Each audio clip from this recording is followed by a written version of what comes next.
ইলিশ প্রজনন মৌসুমে মা ইলিশের উৎপাদন বাড়াতে নদী এবং সমুদ্রে চলছে 22 দিনের নিষেধাজ্ঞা। মৎস্য বিভাগ ও নৌ পুলিশ কোস্টগার্ড নদীতে যৌথ অভিযান পরিচালনা করছে। বিস্তারিত জানাতে তেঁতুলিয়া নদীতে আছেন সহকর্মী মোহাম্মদ মনির হোসেন বাদল। সরাসরি যাচ্ছি তার কাছে। বাদল, চলছে ইলিশের প্রজনন মৌসুম, আর 4 অক্টোবর থেকে 25 অক্টোবর এই 22 দিন ইলিশের প্রজনন মৌসুম চলবে। আর এই ইলিশের প্রজনন মৌসুম সফল করতে তেঁতুলিয়া পায়রা নদীতে ইতিমধ্যে প্রশাসন অভিযান পরিচালনা করছে। আমরা আজকে যে দাঁড়িয়ে আছি এটা তেঁতুলিয়া নদীতে, আর এই তেঁতুলিয়া নদীতে একটি অভয়াশ্রম রয়েছে মা ইলিশের। বাউফল উপজেলা মৎস্য কর্মকর্তা এবং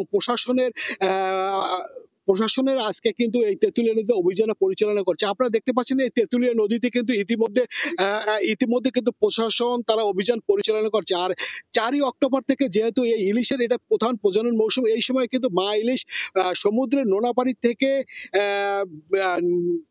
মিষ্টি পানিতে, নদীর মিষ্টি পানিতে ডিম ছাড়তে আসে। আর এই স্বচ্ছন্দে যাতে কোনো অসাধু জেলে এই মা ইলিশ ধরতে না পারে সেজন্য কিন্তু এই অভিযান পরিচালনা করে আসছে। আর এই অভিযানে সফল করতে কিন্তু ইতিমধ্যে জেলা মৎস্য কর্মকর্তার নির্দিষ্ট যে উপজেলা যে মৎস্য কর্মকর্তারা আছে পটুয়াখালী জেলার সহ যে 38টা যে নদী রয়েছে 38টা নদীতে কিন্তু ইতিমধ্যে অভিযান পরিচালনা করছে।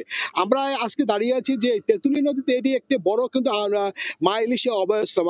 আর এই সময় কিন্তু নদীতে সমুদ্রের নোনা পানি থেকে মা ইলিশ কিন্তু এই যে মিষ্টি পানিতে কিন্তু ডিম ছাড়তে আসে। আর স্বচ্ছন্দে যাতে ডিম ছাড়তে পারে সেজন্য প্রশাসনের কিন্তু কঠোর নিরাপত্তা ব্যবস্থা রয়েছে। আপনারা দেখতে পাচ্ছেন এই তেঁতুলিয়া নদীতে কিন্তু এখনো কিন্তু অভিযান পরিচালনা করছে প্রশাসন, অভিযান পরিচালনা করছে। আর জেলেদের যে অভিযোগ রয়েছে তারা চাল না পাওয়ার একটা অভিযোগ রয়েছে, কিন্তু এই বিষয়ে আমি উপজেলা মৎস্য কর্মকর্তা বা জেলা মৎস্য কর্মকর্তার সাথে কথা বলেছি।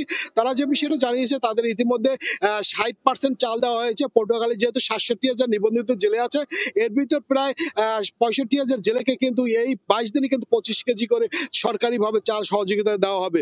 এই ছিল আমার কাছে পটুয়াখালীতে ইলিশ প্রজনন মৌসুমে আজকে তেঁতুলিয়া নদীতে যে অভিযান পরিচালনা করছে তার সর্বশেষ।